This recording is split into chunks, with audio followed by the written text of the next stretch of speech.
আপনারা অনেক জায়গায় হিন্দু খ্রিস্টান কিংবা ইহুদি মৌলবাদ নাই, ইহুদিদের মধ্যে উগ্রবাদ নাই, ইহুদিদের মধ্যে জঙ্গি নাই।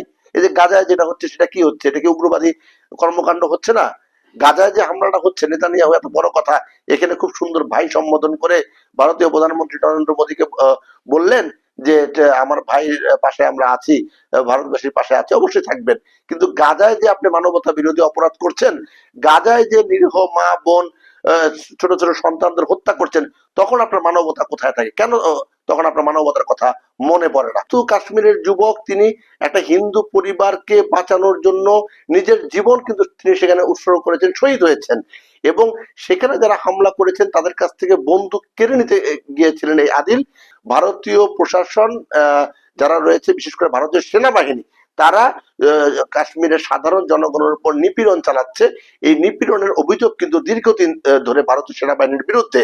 আরেকটি কথা উল্লেখযোগ্য, সেটি হচ্ছে 85,000 অন্য এলাকা থেকে মাইগ্রেন্ট এনে এই কাশ্মীরে কিন্তু বসতি স্থাপন করা হয়েছে। সুপ্রিয় দর্শক, আসসালামু আলাইকুম।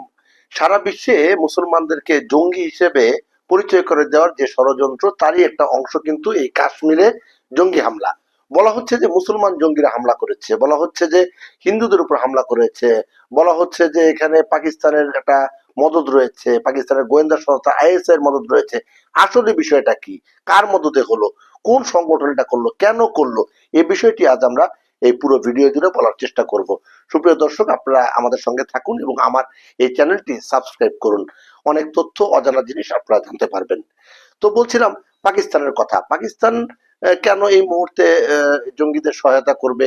কেন পাকিস্তানের গোয়েন্দা সংস্থা করবে? কারণটা কি? কিছু কিছু বিষয় কিন্তু খেয়াল করবেন, যে বিষয়গুলো কিন্তু সামনে আসছে সেগুলো কিন্তু খালি চোখে দেখা যায় না। অনেক বিষয় আছে সারফেসে, মানে পেছন থেকে অনেক কিছু হয়। কাশ্মীরে এমন একটি সময় হামলা হলো যখন মার্কিন যুক্তরাষ্ট্রের ভাইস প্রেসিডেন্ট জেডি ভান্স তিনি ভারত সফর করছেন। এবং তিনি যখন ভারত সফর করছেন, তিনি ভারতের কৃষ্টি, কালচার, সভ্যতা, ঐতিহ্য এগুলো দেখছেন।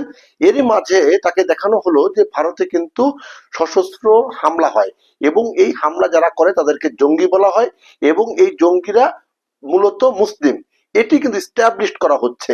কেন না হলে এই কাশ্মীর কিন্তু মুসলিম অধ্যুষিত এলাকা। তারা কিন্তু, কাশ্মীরের লোকজন জানে যে এখানে যদি পর্যটকরা না আসে তাহলে কিন্তু তাদের ব্যবসা বাণিজ্য হবে না, তাদের রুটি রুজির ব্যবস্থা হবে না। কাশ্মীরের মূল আয়ের উৎসই কিন্তু এই পর্যটক। সুতরাং এই পর্যটকদের সঙ্গে তারা সবসময় ভালো ব্যবহার করে। যারা কাশ্মীরে গেছেন তারা কিন্তু জানেন যে কাশ্মীরের মানুষ কিন্তু অতিথি পরায়ণ। ফলে কাশ্মীরের স্থানীয় লোকজন কেন চাইবে, মুসলমানরা কেন চাইবে কাশ্মীরে হামলা হোক? এবং একটি উদাহরণ, অনন্য উদাহরণ কিন্তু সামাজিক যোগাযোগ মাধ্যমে আসছে। সৈয়দ আদিল, তিনি কিন্তু কাশ্মীরের যুবক, তিনি একটা হিন্দু পরিবারকে বাঁচানোর জন্য নিজের জীবন কিন্তু তিনি সেখানে উৎসর্গ করেছেন, শহীদ হয়েছেন। এবং সেখানে যারা হামলা করেছেন তাদের কাছ থেকে বন্দুক কেড়ে নিতে গিয়েছিলেন এই আদিল, যিনি ঘোড়া চালাতেন, যিনি পর্যটকদের গাইড হিসেবে কাজ করতেন। তিনি কিন্তু তার নিজের জীবনের জন্য না, একটা হিন্দু পরিবারকে বাঁচানোর জন্য নিজের জীবন কিন্তু তিনি সেখানে উৎসর্গ করেছেন।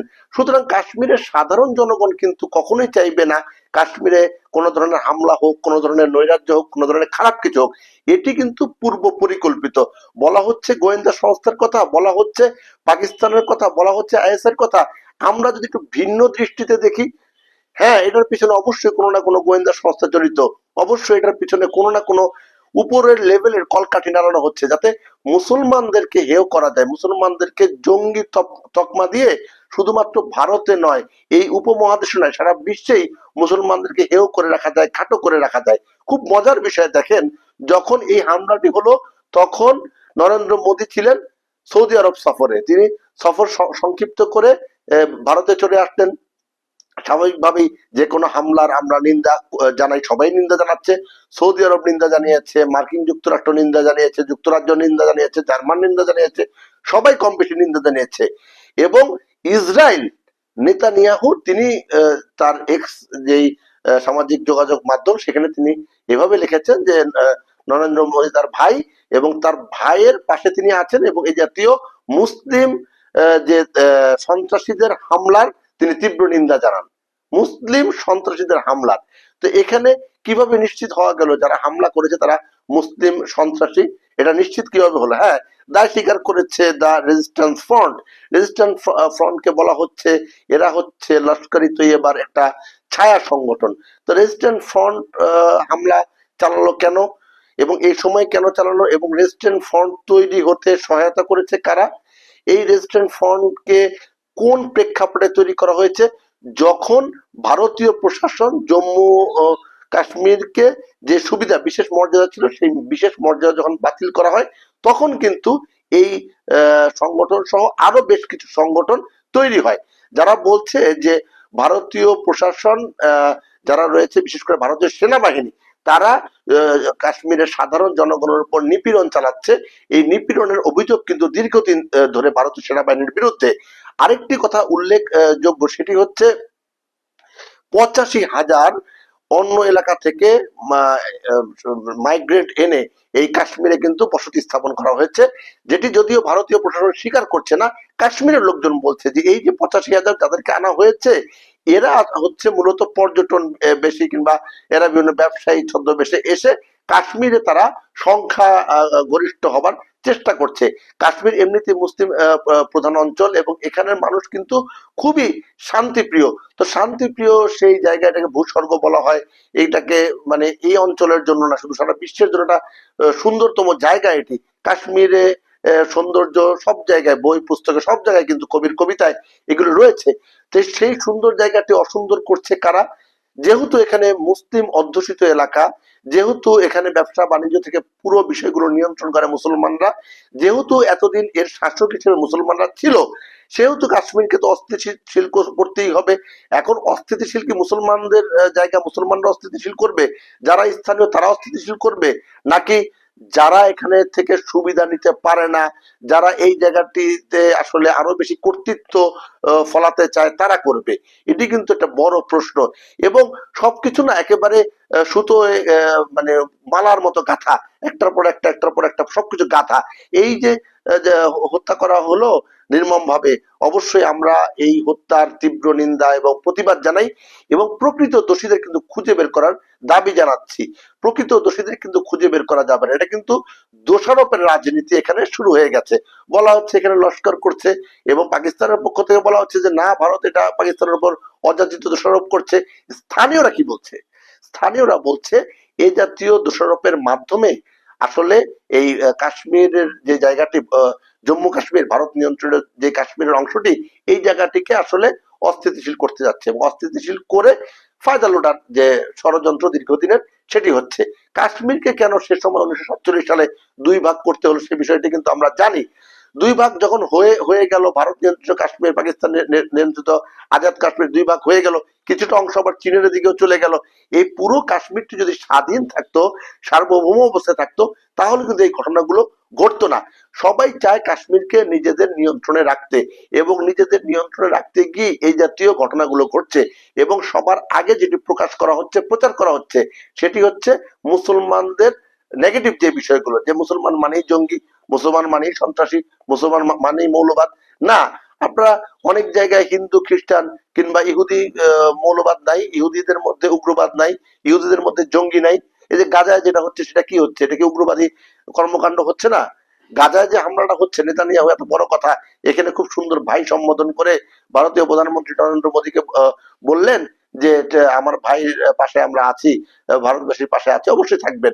কিন্তু গাজায় যে আপনি মানবতা বিরোধী অপরাধ করছেন, গাজায় যে নিরীহ মা বোন, ছোট ছোট সন্তানদের হত্যা করছেন, তখন আপনার মানবতা কোথায় থাকে? কেন তখন আপনার মানবতার কথা মনে পড়ে না?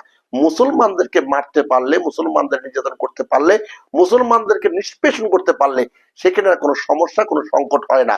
কিন্তু অন্য কেউ যদি কখনো মারা হয়, মরে যায়, সেটা নিজেদের দ্বারা অনেক সময় হতে পারে। মুসলমানরা যে মেরেছে সেটার গ্যারান্টি কি? সেটা গ্যারান্টি তো নাও থাকতে পারে। কোন মুসলমান কি জেনে শুনে আরেকজন, সেটা যে ধর্মী লোক, তাকে হত্যা করবে? এটা কি ইসলাম শিক্ষা দেয়? নিশ্চয়ই না। তো সুতরাং যারা এই হামলার নেপথ্যে আছে তাদেরকে খুঁজে বের করতে হবে। শুধুমাত্র ওই যে টুইটার বার্তা, এক্স এর বার্তায় যে দায় স্বীকার করে নিল, তা কিন্তু হবে না। তথ্য প্রমাণের ভিত্তিতে কাশ্মীরে যে ভয়াবহ হত্যাকাণ্ড হয়েছে, সেই হত্যাকাণ্ডের নেপথ্যের কারণ বের করে আনা জরুরি। যদিও এই কারণ কখনোই বের হবে না, কারণ আমরা জানি এটার পেছনে নেপথ্যে কারা কাজ করছে এবং দীর্ঘদিনের এই ষড়যন্ত্রের অংশ এটি। এই মুহূর্তে এই উপমহাদেশ যেই ভার্নারেবল অবস্থায় রয়েছে অর্থনৈতিক দিক থেকে, রাজনৈতিক দিক থেকে, এবং সেই অবস্থায় এই জাতীয় ঘটনা কিন্তু খুবই অ্যালার্মিং একটি বিষয়। এটার শাখা প্রশাখা এবং ডালপালা কিন্তু গজাতেই থাকবে। বলা হচ্ছে জঙ্গিবাদের উত্থান হচ্ছে। জঙ্গিবাদ বলতে কি বুঝেন? জঙ্গিবাদ কারা, জঙ্গি কারা, জঙ্গিদের অর্থায়ন করছে কারা, জঙ্গি তৈরি করছে কারা, জঙ্গি তৈরির কারখানাটি কোথায়, সেগুলো কিন্তু খুঁজে বের করতে হবে।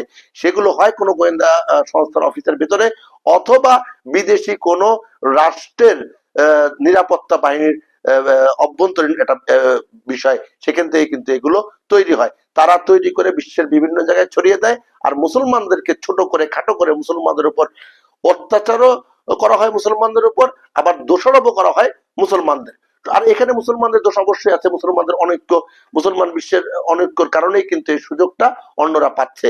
ধর্মীয় বিভাজন কিন্তু আমি চাই না। আমি সবসময় বলি হিন্দু, মুসলিম, বৌদ্ধ, খ্রিস্টান কিংবা অন্যান্য ছোট ছোট ধর্ম, জৈন ধর্ম কিংবা শিখ ধর্ম, অন্যান্য যত ধর্ম আছে, সকল ধর্মের সাধারণ মানুষদের মধ্যে কিন্তু কোনো সমস্যা নেই। সমস্যা হচ্ছে ধর্মের লেবাসে যারা এ সমস্ত অপকর্মগুলো করে, ধর্মের লেবাসে যারা জঙ্গিবাদকে সহায়তা করে, জঙ্গিবাদের প্রচারণা এবং জঙ্গিবাদের কি বলবো সামনের দিকে এগিয়ে নিয়ে যেতে ফান্ডিং করে এবং জঙ্গিবাদকে উস্কে দেয় যারা, তারাই কিন্তু মূল সমস্যা। যদি বিশ্ববাসী সবাই এক হয়ে যায়, যদি মানবতার জয়গান সত্যিকার অর্থে আমরা সাধারণ মানুষরা গাইতে পারি, সেক্ষেত্রে আর কিন্তু যারা ষড়যন্ত্র করে তারা সফল হতে পারবে না। সবার সুস্বাস্থ্য ও মঙ্গল কামনা করে আজকের পর্ব এখানে শেষ করছি। সবাই ভালো থাকবেন, সুস্থ থাকবেন। আল্লাহ হাফেজ।